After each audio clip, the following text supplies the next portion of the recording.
Good morning everyone. So today we will discuss the MCQs of 11 July and you can also join us on our Telegram channel and the link is also given in the description box below. So let's check out what are the 10 topics which we are going to cover in today's MCQs, and here is the list is given, and please do take a pause when you see question on the screen. Answer it first, then see the explanation part and try to get at least 7 questions correct out of 10. So let's begin our today's MCQs.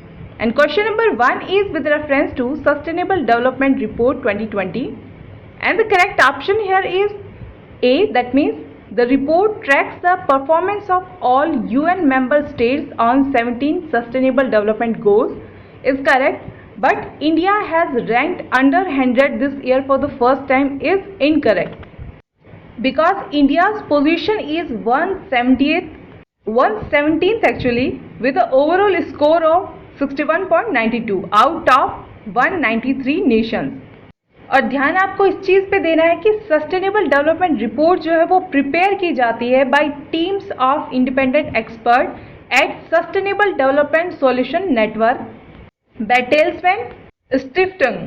अब यहाँ आपके लिए question ये है कि STSN जो है यानी सस्टेनेबल डेवलपमेंट सॉल्यूशन नेटवर्क, ये एक इम्पॉर्टेंट रिपोर्ट और भी पब्लिश करता है। आपको उस रिपोर्ट का नाम मेंशन करना है इन द कमेंट सेक्शन। अगर चाइना की रैंक देखें तो 48 है, ब्राजील की 53 एंड रशिया की 57, और रैंकिंग के अकॉर्डिंग फर्स्ट पे है Sweden. Now question number 2 is with reference to article 78 of Indian constitution and the correct option here is B, that means it shall be the duty of the prime minister to furnish information to the president is correct, but the article belongs to part 4 of the constitution is incorrect because it belongs to the part 5 of the constitution. Now यहाँ question आपके लिए ये है कि फिर part 4 के अंदर क्या डील करता है। लाइक पार्ट 3 के अंदर फंडामेंटल राइट्स आते हैं, तो पार्ट 4 के अंदर क्या आता है। सो आर्टिकल 78 है, वो डील करता है duties of prime minister to furnish information to the president, और ये प्राइम मिनिस्टर की ड्यूटी है कि वो कम्युनिकेट करे प्रेसिडेंट को सारे डिसीजन जो भी COM ने लिए हैं एडमिनिस्ट्रेशन से रिलेटेड। इसी तरीके से बाकी पॉइंट्स भी आप देख सकते हैं। और कंटेक्स्ट इसका ये है कि PM मोदी ने अभी रिसेंटली ब्रीफ किया है प्रेसिडेंट को on the issue of national and international importance against border tension with China. Now question number 3 is with reference to Kawasaki disease. So ये कल हम डिस्कस कर चुके हैं, तो आई होप आपको इसको सॉल्व करने में कोई प्रॉब्लम नहीं होनी चाहिए। तो करेक्ट ऑप्शन यहाँ पे होगा A, that means it is a condition that causes inflammation in the walls of blood vessel, ये करेक्ट है। And the disease is contagious that is spread from person to person is incorrect. एंड यहाँ बच्चे की एक image दी गई है, तो इस इमेज से आप अंदाज़ा लगा सकते हैं कि कितना ज़्यादा पेनफुल होता होगा ये बच्चों के लिए। बट थोड़ा रिलैक्सिंग पार्ट इसमें ये है कि ये डिजीज़ नॉन कंटेंजियस है, साथ में ये ट्रीटेबल भी है, लेकिन इसका जैसा कि आपको पता है कि अभी तक कोई कॉज पता नहीं लगा है कि मतलब होता किस कारण से है ये, और ये मेनली उन चिल्ड्रन को अफेक्ट करता है जो 5 साल के कम उम्र के हैं। Now question number 4 is Swachh Sarvekshan survey recently news is an initiative of which of the following ministries of India, and the correct option is Ministry of Housing and Urban Affairs, so option will be C। तो ये सर्वे हर साल news में रहता है और इसको first time conduct किया गया था 2016 के अंदर, और ये एक रैंकिंग एक्सरसाइज है जिसके अंदर एसेस किया जाता है अर्बन एरियाज को on the level of cleanliness and active implementation of स्वच्छ मिशन इनिशिएटिव। तो अब 6th सर्वे जो है वो कंडक्ट किया जाएगा, और एक नई कैटेगरी जो है उस अवार्ड के लिए एंटाइटल कर दिया गया है जिसका नाम है प्रेरक द्वार सम्मान। ये इसी का पार्ट होगा, और इस सम्मान के अंदर भी 5 एडिशनल सब कैटेगरीज बनाई गई हैं। सो मिनिस्ट्री याद रखिए कि स्वच्छ सर्वेक्षण सर्वे जो है वो इनिशिएटिव है ministry of housing and urban affairs का। Now question number 5 is Dehing Patkai national park recently news is located in which of the following states of India. तो अगर आप इस क्वेश्चन को सही कर देते हैं तो समझ लीजिए कि आपकी सही चल रही है प्रिपरेशन, क्योंकि हम ऑलरेडी ये क्वेश्चन दे चुके हैं, यानी कि आप रिकॉल कर पा रहे हैं उन चीज़ों को। And the correct option here is B, that means it is located in Assam. And here is the map is given. तो इस वाइल्ड लाइफ सेंचुरी को रिसेंटली अपग्रेड कर दिया गया है टू अ नेशनल पार्क, इसलिए ये न्यूज़ में है। तो पहले भी ये न्यूज़ में थी कोल माइनिंग से रिलेटेड, लेकिन वाइड स्प्रेड जब कैंपेनिंग हुई तो वो कोल माइनिंग ऑपरेशन को सस्पेंड कर दिया गया। Now question number 6 is with reference to Ryotwari system.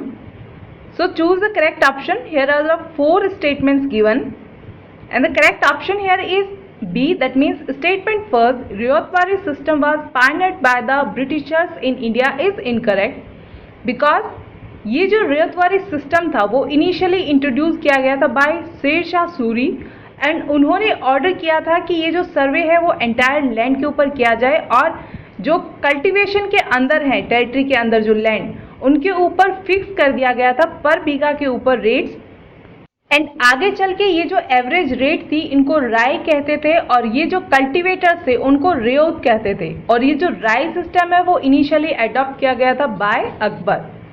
So although Humayun और शेर शाह सूरी आपस में काफ़ी ज़्यादा दुश्मन थे, लेकिन अकबर जो थे उन्होंने एडमिनिस्ट्रेशन के अंदर ज़्यादातर जो चीज़ें थी शेर शाह सूरी की वो आगे फॉलो की थी, ना कि बिल्कुल ख़त्म की थी।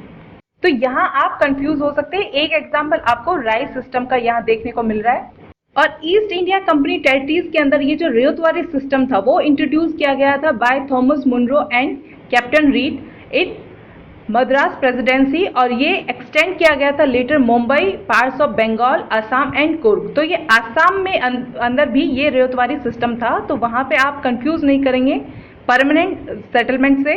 तो इस सेटलमेंट के अंदर कंपनी ने मिसलदार्स को रिकॉग्नाइज किया था as a sole proprietor of land, और जो टेनेंट्स थे उनके राइट को कम्प्लीटली डिसमिस कर दिया गया था। लेकिन जिन विलेज के अंदर मिसलदार सिस्टम नहीं एग्जिस्ट कर रहा था वहाँ पे जो विलेजर्स थे उनको परमानेंट ऑक्यूपेंसी का राइट दे दिया गया और वहाँ पे वो रिस्पॉन्सिबल होते थे लैंड रेवेन्यू पेमेंट के लिए।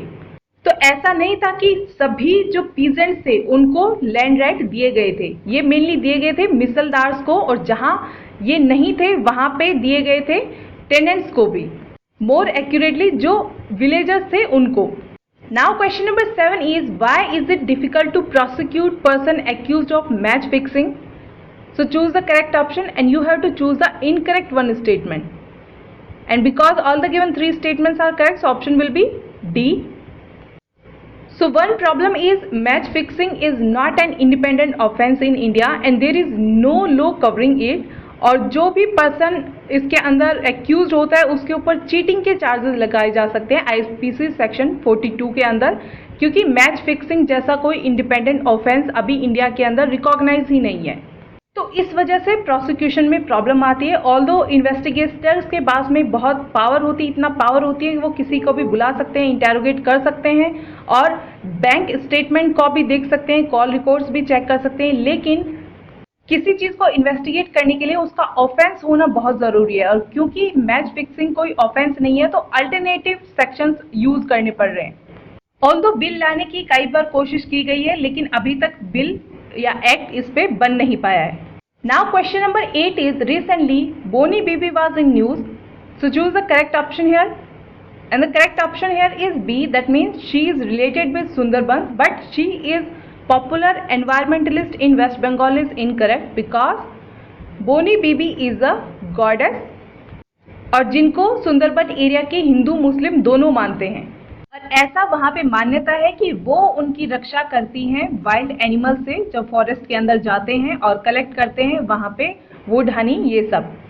और इसी कंटेक्स्ट में एक डेमन किंग भी माना जाता है दाकिन राय, जिसको ऐसा माना जाता है कि वो बोनी बीबी का जो है यानी जो गॉडेस है उनका आर्च एनिमी है और वो अपीयर होता है as a form of tiger और जो कि ह्यूमन बीइंग के ऊपर अटैक कर देता है।